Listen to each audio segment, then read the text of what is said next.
Bueno, ya lo decíamos, no llegó Vladimir Putin, tampoco lo hizo el presidente de Ucrania, Volodymyr Zelensky, y podríamos decir que Kiev terminó también mandando a negociar a su ministro de Defensa a estas importantes negociaciones o instancias, reuniones en Estambul.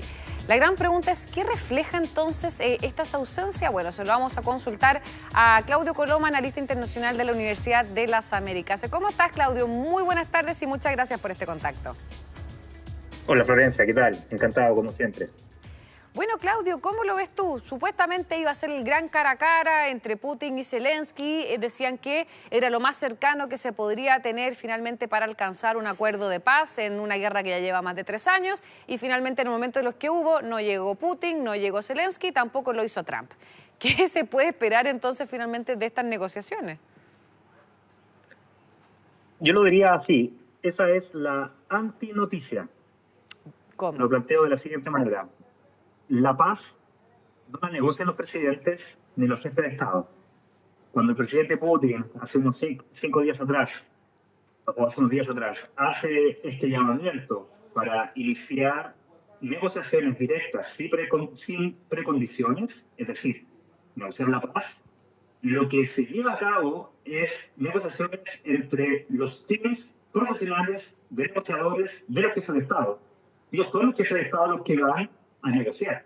Los jefes de Estado son los que están desde sus oficinas, desde sus escritorios o desde donde les toque gobernar, dirigiendo, controlando y llevando al pie del detalle el estado de las negociaciones y dirigiendo. Pero haber esperado que Putin y Zelensky, y especialmente Putin, haya ido a Turquía a negociar la paz, era algo que desde el primer momento se concebía como imposible. Por tanto, que lo planteo como antinoticia porque, en el fondo, los medios internacionales hicieron una noticia que nunca se iba a concretar.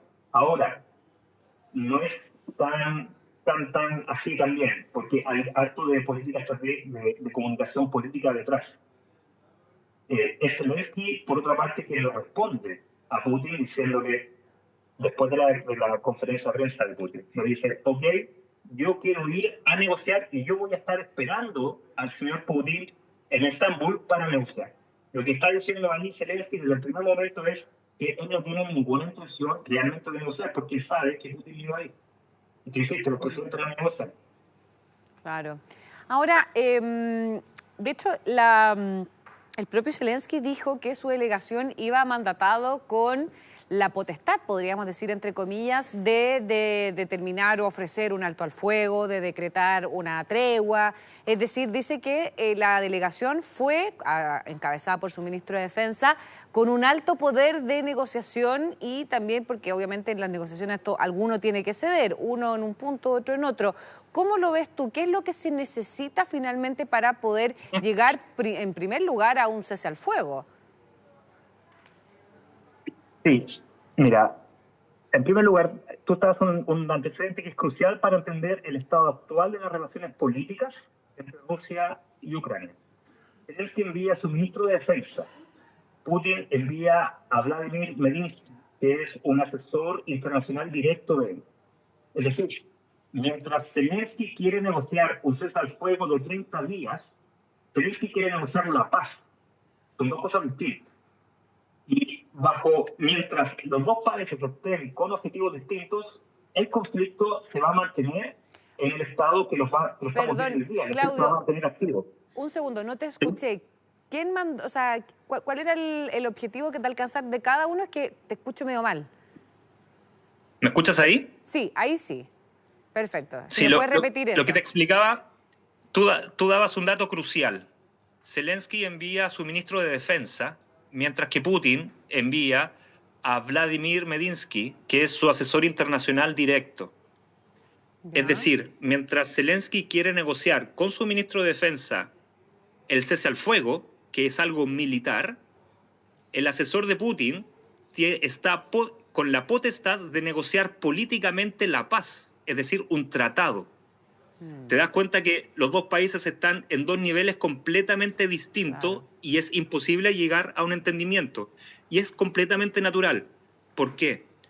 Porque Ucrania militarmente está derrotado. Zelensky militarmente está derrotado. Y negociar la paz significa legitimar la derrota militar, lo que implica entregar los territorios conquistados por Rusia, y eso a su vez es su aniquilación política. Piensa que Ucrania esta crisis de 2014, se origina en Crimea. Crimea es una consecuencia del Euromaidan que termina con la presidencia de Yanukovych. Sí. Bien, y ahí hay una explosión nacionalista y ultranacionalista que comienza a controlar la agenda política del gobierno. En ese proceso largo llega Zelensky, ¿bien? Pero negociar la paz como lo quiere Putin implica para Zelensky admitir la derrota y un posible Euromaidan, ahora con tintes más nacionalistas, más extremos, en Ucrania, porque todo el sacrificio que se hizo fue en vano. Lo que te trato de decir es que Zelensky hoy día está entre la espada y la pared, y su única herramienta de sobrevivencia política es negociar un cese al fuego que le permita ganar tiempo. Putin en ese sentido está en otro nivel de discusión. Por eso hoy, no hay diálogo y la guerra continúa.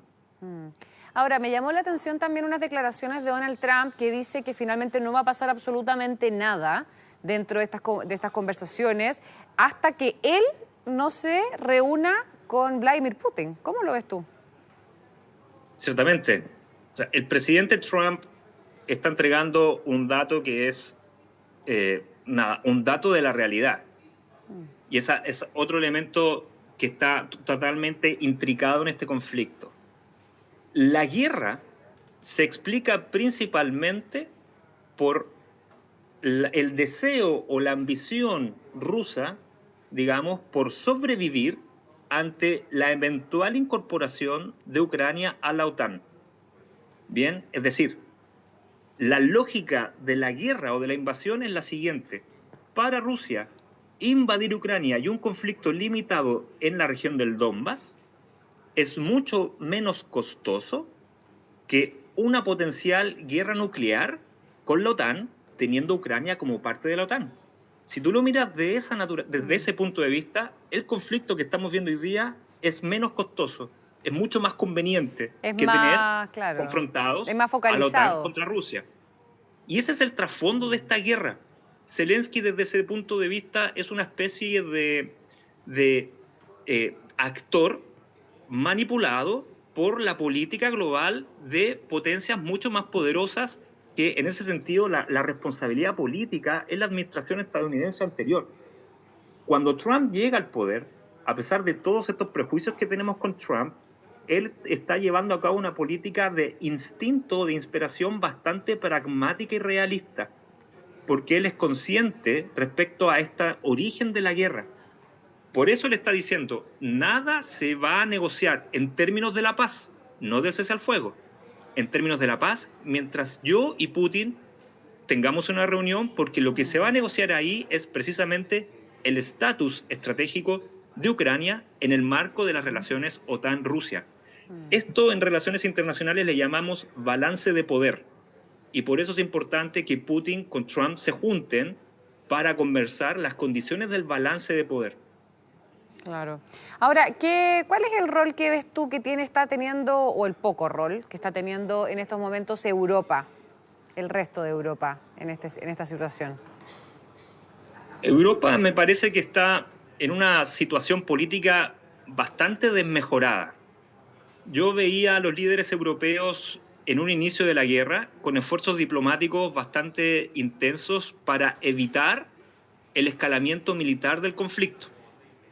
Luego, naturalmente, que liderados por la administración Biden, se metieron en una retórica y en una política o en un enfoque para afrontar el conflicto que es altamente moral o de un componente altamente moral. Es decir, convencerse y convencernos de que lo que está en juego aquí es una disputa entre el bien y el mal. Putin, el mal, el mundo libre, la democracia, el bien. Y la confrontación se mira desde esa naturaleza. Y ahí veo en esa jugada política, en esa apuesta, un mal cálculo por parte de los líderes políticos, porque hoy día están completamente aislados de las negociaciones, no son actores importantes, siendo que los países europeos, las principales potencias, fueron parte de los acuerdos de Minsk I y Minsk II, son parte del protocolo de Budapest, de Bruselas, perdón, que establece la condición atómica o de poderío nuclear que tiene Ucrania, que se firma en el 94. Ahí está Reino Unido como parte signante de ese acuerdo. Y hoy día está en una situación que no le queda más que mantenerse apegado a este relato moral de mantener la defensa, no de Ucrania, sino que la defensa de los valores occidentales.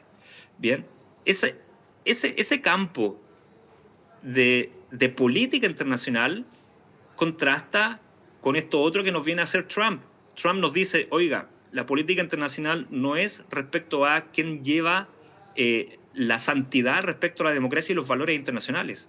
La política internacional es balance de poder. Y aquí nos tenemos que poner de acuerdo entre aquellas potencias que tienen la capacidad de destruir al mundo. Por eso Trump le dice a Zelensky, estás jugando con la Tercera Guerra Mundial. Bien.